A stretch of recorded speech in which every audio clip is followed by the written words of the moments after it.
Welcome to our video journey where we explore the fascinating world of pronunciation, unraveling the mysteries behind each word and its usage.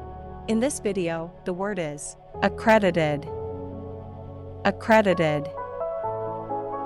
Accredited. Accredited is the past tense of the verb accredit and serves as an adjective.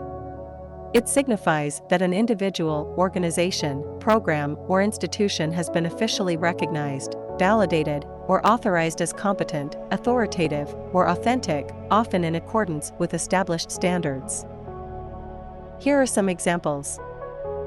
Example number 1, the accredited hospital demonstrates a commitment to patient safety and quality care.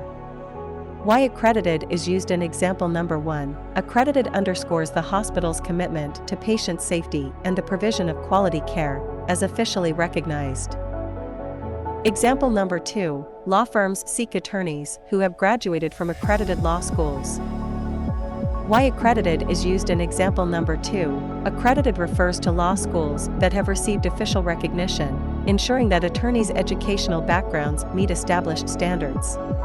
Stay tuned for more linguistic wonders and join us in unlocking the magic of language. Thanks for watching, and until next time, keep speaking, writing, and embracing the beauty of words.